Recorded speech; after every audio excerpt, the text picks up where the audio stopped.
Hello again, everyone, and welcome back to Reddit Aliens. I am John, and as always, thank you so much for being here. Serious topic, let's do it. What is one of the most bone-chilling experiences you or someone you know has ever had? Please remember to like, share, and subscribe. About 10 years ago, I took my dog out for a short walk. We lived in a rundown but historic part of town. Old houses that are either beautifully maintained, abandoned, or generally going to shit. There was a good mix of people in that neighborhood. Anyway, while walking the dog, I get about 3 or 4 houses down and stop at the corner while Pony sniffs some grass or whatever. I turn around and suddenly there's a man standing way too close to me. I have no idea where it came from. I'm usually very aware of my surroundings, and Pony hates strange men. I stumbled a few steps back.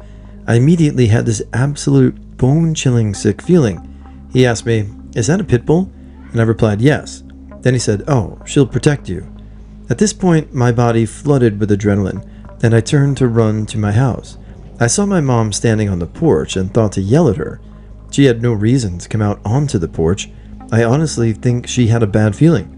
I don't know what good my yelling really did, but it was all I could think to do. Like, "Hey, look, I'm over here." I've never had such a flight response before or since that encounter. When I was about 6 or 7, we had this neighbor who would regularly try to invite me over for cake and candy or to play with the dogs he owned. My parents didn't trust him, so of course invites were declined. Years later, we learned that he regularly R'd his 12-year-old stepdaughter and got her pregnant. When he was on trial, it was revealed that there were 4 other young girls in his past that he had abused. The guy used to decorate his house like a haunted mansion every Halloween, and kids would go crazy for it. I'm so glad that my parents wouldn't allow me to go there. When I was 16, my parents went out of town for a weekend. It was actually pretty sweet because I got to be king of the castle for the weekend. So I get home that Friday night and just dick around, internet, video games, etc., and start watching TV around dusk. The way our living room was set up was that there was a set of glass doors right next to the television that looked out to the back porch or backyard. The backyard was surrounded by ivy that grew on a hill around a 45 or so degree angle. So I'm just mindlessly channeling, and I see some movement outside. I just dismiss it, thinking it's a bird or a neighborhood cat or something. But I then notice that whatever is moving is way bigger than a bird or a cat. I go and put my face near the glass and stare into the backyard, and there's some dude just crouching in the ivy looking into the house. Our eyes meet, and he has somewhat of an "oh shit" moment and bolts out of our yard. Scared the shit out of me. My mom had a stalker for years. She was maybe in her early 30s, I was about 3, and my brother was around 1 when it started. My dad would leave for work in the morning, and as soon as he was gone, the calls would start coming in. She'd answer the phone and some guy would be saying all these horribly sadistic and sexual things about what he wanted to do to my mom. She was beyond frightened and didn't know what to do. Sometimes the caller would describe what she was wearing at the very minute or describe what she was doing. My parents were struggling financially, so they couldn't just get up and move, but my mom started spending more and more time at my dad's mother's house when he was away. The cops got involved, but they couldn't trace the call. Finally, they were able to save up enough money to move. It was about 6 by this time. The phone number was changed and unlisted in the phone book. This was around 1988, when everybody still used landlines. My mom never got another scary call, but she had nightmares about it for years. When I was little, I remember going into her bedroom in the morning, and she would be sobbing into her pillow. I didn't understand it at that point, but she explained it later in life that she'd wake up from a nightmare and just shake and cry. A couple months after we had moved, the cops informed us that they had finally caught the guy. It was our next-door neighbor's 19-year-old son. He had been in the military but was discharged due to a severe mental illness. I guess he was put into some sort of special security home that specializes in mental health. The lead investigator said that the son was obsessed with my mother, and they found a box in his room full of a bunch of photographs candidly taken of her when she was out in the garden or playing with us kids in the yard. It chills me to the bone when I think about it now. Anything could have happened to my mother when Dad was at work, and I would have been too young to help her. For all the conveniences and society and technologies we've developed, but also the complete loss of privacy, sometimes that's a good thing, because I think in today's world it probably would have been a lot easier to locate the caller. That's pretty freaky. Glad your mom's okay. So this happened in my senior year of high school. My best friend and I were at her house, which was way up in one of the canyons, and she had a long, winding driveway. We had been there all day. Her mom had gone out, and she and I were supposed to go meet a couple of friends in Hollywood that night. Anyways, we had been goofing around all day and watching scary movies and whatnot, and we started to get ready. Her bathroom had one of those double sink deals, so she was near one, and I was at the other. All of a sudden, I got the creepiest feeling, like all of the hair on my arm stood up, and I had this sudden feeling of panic. To this day, it's the most terrifying place I've ever been. I was putting on eyeliner when it happened, and I caught her eye in the mirror and said, "We need to leave right now." I thought she'd be like, "What? You're being ridiculous," or what have you, but instead she said, "I know." My blood ran cold when she said it. We left so quickly that we just grabbed what was in front of us. We booked it out of the house and down the driveway, which we weren't supposed to be on because her mom had just had it repaved, and her car was parked down on the street. We rounded the curve in the driveway, and there was an SUV parked dead center in the middle of the street without its lights on. Suddenly the lights turned on full blast, and the SUV blared its horn and took off. We scrambled the rest of the way down, totally ruining the new paving, and were getting into her car and calling the police when her mom pulled up right behind us. To this day, I do not know if it was a robber or what, but the fact that she and I both got a sense of dread at the exact same time creeps me out to no end. I was 8 and woke up to an explosion of dog bark and screams coming from our backyard, then the screams trailing down the street. We get outside and my dog is chewing on a bloody shoe and a pair of gym shorts are hanging off the backyard fence. We call the cops and they investigate.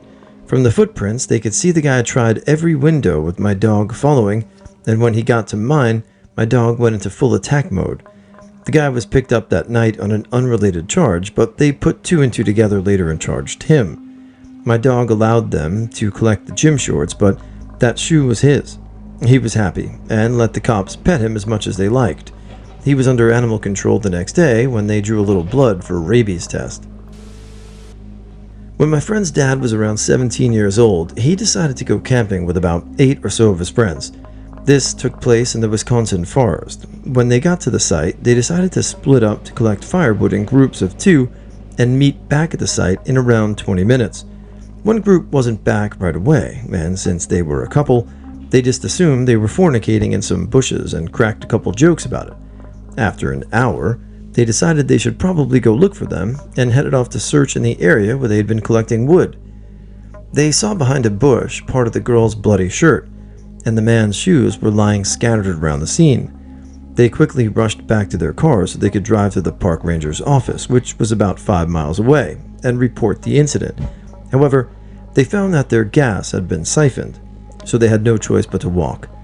On their walk back to the office, they saw a semi pass by with one driver and 2 faces pressed up against the window, which they believe were their friends begging for help. The 2 friends were reported missing and have never been found to this day. We had a break-in in the home I lived in as a child. I was about 5 or so, and I used to come home from school and be alone as my sister was at school and my parents were at work. The house was at the bottom of a long driveway, too, with a big yard and a huge bush with a river behind it, so it was kind of isolated. One day I came home from school, went down the driveway as usual. I went to unlock the gate, and I noticed that our front door was broken, but the gate wasn't. As I said, I was only 5, so I wasn't very smart. I proceeded to open the gate to go in, and as I entered, I heard someone or a few people running out the back door. I went into the house and saw that the burglars had broken in through a back window and just took everything. The point of the story is that they were still in the house when I arrived home, and when they heard the front gate opening, they fled out the back, as they probably thought it was my dad, who's a police officer. And had they known it was just a 5-year-old kid, who knows what would have happened to me. It makes my effing blood run cold just thinking about it. I was home for the summer from college, and my mother and brother had just headed out for a few-day trip to visit colleges. This meant I was to take care of my father. Dad, something was clearly wrong, but we couldn't tell what. He had Parkinson's, but it was more than that. But we figured I could handle him. This is when I came to realize something in his broken mind hated me with a passion. He wouldn't listen to anything I said. Now, I admit I was pissed off, so I wasn't doing a terrific job, but even simple things like getting him food were an hour-long ordeal that ended with us shouting. This last time I called Mom on the house phone because at least he'd listen to her. I gave him one phone and I was on another, yelling at each other through it, even though we were 5 feet apart. Poor Mom was trying to referee from a few hundred miles away. Finally, Dad hangs up his phone and hands it to me. Oh, he's done, thank God, I think. But then he tries to take the still active phone from my hand, which I refuse. And that's when it happens. It gives me chills to this day. A change came over him. It was subtle, but he stood slightly straighter. It was like for a moment someone else was in his body. He stared at me, and in the most calm, cold voice I've ever heard, he said, "I'm going to kill you." There was no emotion behind it. There was no energy. He said it as fact. I was stunned. Mom heard it over the phone. As I stood there paralyzed, her voice broke through a whisper. "Key, run." I threw the phone at Dad, rounded the corner, and grabbed my keys. My car screamed out of the driveway. It was pure animal instinct for me at that point. I had to run because if I stayed there... Dad didn't really remember what happened. He was confused as to why I was suddenly gone. I have no idea what went on in his head at that moment, but I stared into something back there. I used to take care of a developmentally disabled man in a community protection program. He had to be kept away from people because of his sudden violent outburst. His parents were rich and bought an old farmhouse on 10 acres or so about 4 miles out of town so that he could be away from the public and not forced into a psych ward. For 4 years I worked there on a 56-hour shift, come in on Sunday evening and leave Wednesday afternoon. There were 2 of us on the shift, and we were both supposed to be there the entire 56 hours, but because we were the most senior trainers on staff, we'd take turns going home on 1 or 2 of the nights. After 3 years of being in that house, I'd become comfortable with it, despite it being so isolated and overall kind of creepy. I would always stay up and watch TV until around midnight. My client was always locked in his room around 8 p.m. One night around 12:15 a.m., I turned the TV off and pulled the covers over myself to try and get some sleep on the nastiest futon ever.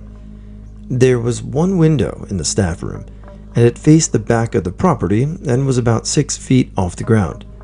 I just started drifting to sleep when I heard the most blood-curdling woman's scream from right outside the window. I popped up so fast that I nearly lost consciousness and had to steady myself in the doorway while the scream continued and then faded away.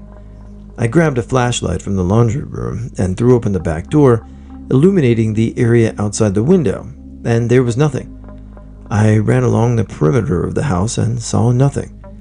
I watched the sun come up the next morning, desperately glued to the TV, trying to distract myself from what had happened. All of the people working with were much older than me, and there was no good reason to play a prank like that in the middle of January in Eastern Oregon. I'm sure there's an explanation, but it bothers me to this day. I went to see a movie with a friend of mine. It was dark when we got out of the movie, and she offered me a ride home, but it was a pretty short walk, a nice night, and I live in a really safe town, usually. So I started to walk home. I guess I should mention that I'm a woman, and a particularly small one. About 2 blocks into my walk, I hear people yelling and screaming or moaning. I look, and these 2 guys in hoodies are kicking something, but I can't see what because there's a short cement wall blocking my view. They shout something, not at me, and take off in the opposite direction. So I ran to where they had been. That all happened very quickly. I get there, and there's this homeless man. It's really dark, but he's obviously hurt badly. He has a blanket. He's quite mentally ill. He was clearly sleeping when these guys came up and attacked him. I actually recognized him, not by name, but it's a small town and I've seen him around. He gets up, grabs his blanket, and looks around for a minute. I try to talk to him, but he just can't really talk to me, and has now been hit in the head, and he's just terrified. He takes a couple of steps as I'm calling 911 and ends up under a streetlight. His head and face are covered in blood, with some dirt caked over them. to the point where I can't see any skin on his face. He's way too spooked to let me try to help. I'm explaining to 911 the situation, but mostly just begging for an ambulance. They want to know about the two guys, of course, but I didn't see them well, and I have this guy bleeding from his head in front of me. And then he starts walking. I have no way to stop him, so I just follow a little bit behind because I don't want to be an extra thing that terrifies him, but I also need to update 911 where we are. We made it like 8 blocks before the fire intercepted us. I'm shocked he made it that far. No one else is out. 911 keeps wanting me to give a more detailed description, which is the one point I lost a little bit. He's the only guy covered in blood walking down the street. Sorry, 911 operator. I cannot describe how relieved I was when the fire truck showed up. The police talked to me for a little bit, then they left. The guy had been transported, and the fire truck was gone. All of a sudden, everyone was gone, and I was just standing there in an empty street in the dark. I took a step to start walking home, now farther than where I started, and I decided to call my friend instead. She drove back and took me home. The guy with the head injury lived. The two terrible humans who did that were never caught. On April 18th of this year, I came home from work and began working on some homework. After 30 minutes of homework, my aunt entered my mother's bedroom and began screaming hysterically, ordering me to call 911. Once I was alone with the operator, she asked what the nature of the emergency was. I didn't quite know, so I entered my mother's bedroom to find her dead of a heart attack and laying face down on the floor, wedged between her nightstand and her bed. The operator dispatched the paramedics and instructed me on how to perform CPR. In order to do so, I had to flip my mother onto her back. When I grabbed my mother's cold, lifeless arm, I realized that she couldn't be moved as she was wedged firmly between the bed and her nightstand, and rigor mortis had already set in. I was unable to flip her over, and I had never seen or touched a dead body before.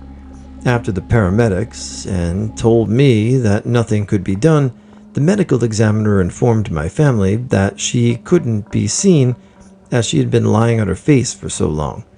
It's assumed by my family that she hit her head on the way down as her dentures were on the floor beside her. The combination of her head trauma and the fact that she had been dead for many hours had rendered her unviewable as deemed by the officers from the medical examiner's office. To answer your question, the sight and feeling of my mother's deceased body are the most chilling things that I've ever seen. Her memorial is this Sunday. Edit. I really appreciate the condolences and heartfelt messages you've sent me. I'm proud to have a great support network outside of the internet, full of people who have put themselves out there for me. I just started my move into my new home and will be sleeping there for the second time tonight. My new home is the spare bedroom of an old music teacher of mine. Since his daughter and grandson moved out, I've been fortunate enough to be offered a room free of charge to live in. This is an amazing opportunity, especially for a college student whose job only offers 20 hours a week. I hope this only to be able to repay him for what he and his wife have done for me. I feel like this will get buried, but when I was in primary school, this old man used to work on the playground. He'd just monitor the children and make sure everything was okay. He'd always invite me over for dinner and used to talk about his wife who was at home waiting for him to get back. He used to tell me about his dogs and say that I could feed them treats if I met them.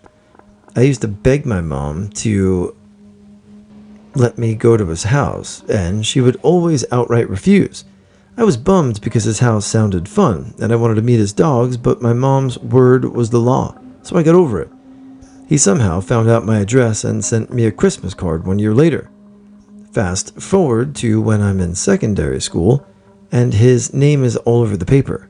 Sentenced for R-ing a 6-year-old girl. It also turned out that his wife had died years ago. I was only 8 when I knew him, but I still remember what he looked like, and I'll always be glad that my mom was so protective. When I was a freshman in high school, my cousin was hugely into JROTC. and the Army and was admitted to West Point. However, he was shot and killed in the winter of his senior year of high school and was buried in Army service dress. Fast forward to that summer, and I was attending encampment as part of the Civil Air Patrol, which is like a week-long basic training for new cadets. At graduation, we were all standing on the parade field in 90-degree Virginia summer heat when suddenly I felt ice cold. I looked across the field to the bleachers where our parents were sitting, and standing in front of the bleachers was a pale white figure in a full Army service dress, clearly blocking the view of quite a few people for the whole ceremony. Nobody else was standing, and nobody asked to sit, even though there were also many people in uniform sitting down. I kept my eye on the figure the whole time, which stood completely still at parade rest in the entirety that I could see it. But after the pass and review was complete and we returned to our spots on the field, the figure was gone. After the ceremony was over, I asked everyone in my flight if they had seen the figure, and everyone said they didn't see anyone by that description. To this day, I'm 100% sure it was my cousin coming back one last time to see me off.